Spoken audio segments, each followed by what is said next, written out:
পশু কুরবানি হয়, জোরে বলেন না মারহাবা।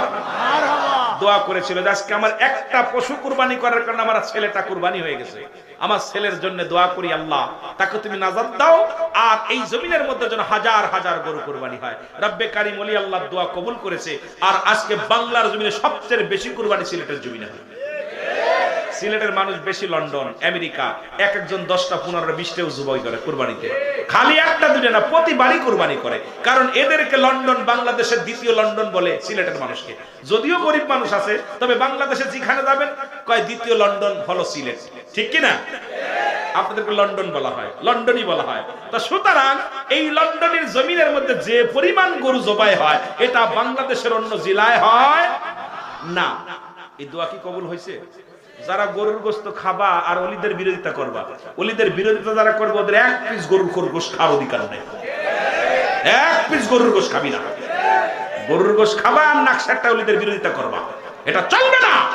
এই জন্য বাবা আল্লাহর অলিদের সম্মান করো, তাজিম করো। আমার পর রাগ করতেছেন? রাগ করতেছেন?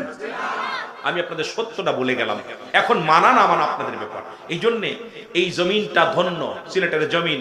ও সিলেটের জমিন রে তুই যে বড় খাঁটি রে, তোর বুকেতে আসে গো শুয়ে অনেক আউলিয়া, বলেন তোর বুকেতে। আরো জোরে বলেন ও সিলেটের জমিন রে তুই যে বড় খাঁটি রে, বলো তুই যে বড় খাঁটি রে, তোর বুকেতে শুয়ে আছেন অনেক আউলিয়া, বলেন তোর বুকেতে শাহজালাল শাহ পরাণ শাহ বদরপুরি,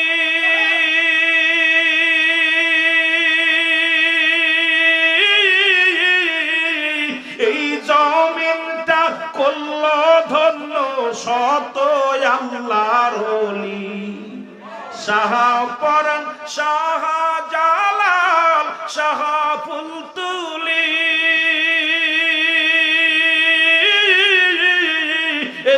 এই জমিনটা ধন্য করলো আছে আরো কত অলি। এই ধোলায় আছে মিশে তারা, ধোলায় আছে ওর মরে না কামেললি, মরে না কামেললি।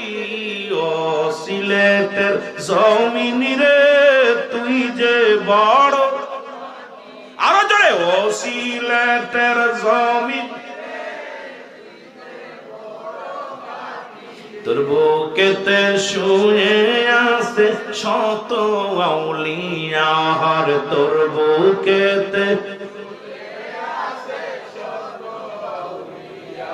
আহার এই জমিনের মধ্যে খোদার কসম, খোদার কসম, যখনই সিলেট বিভাগে আসি কে কার কি জানি না, আমার অন্তর কাঁদে, ভয় লাগে যে কোনটা বেয়াদবি করে ফেলে, কোন সময় বেয়াদবি করে ফেলে।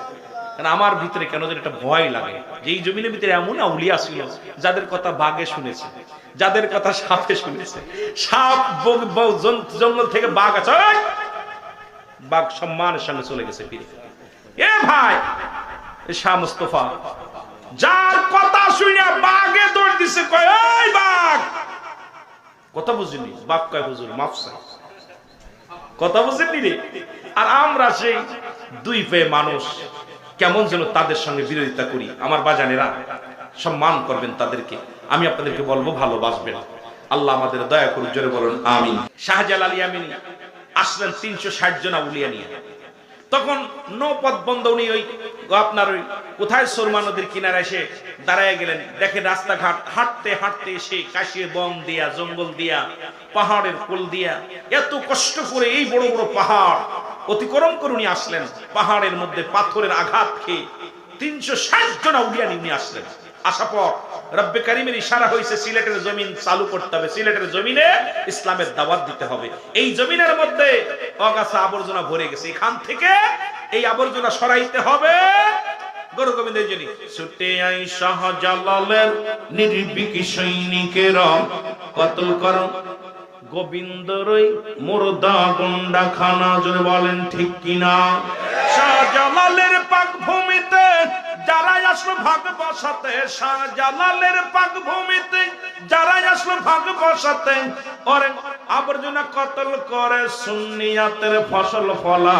ছুটে যায় শাহজালালের নির্ভীক সৈনিকেরা, ছুটে যায় ফুলতুলি বাবার নির্ভীক সৈনিকেরা। জোরে বলেন ঠিক কিনা? শুধু তাই নয়, আসার পর যখন আজান দিছে, আল্লাহু আকবার আল্লাহু আকবার আল্লাহু আকবার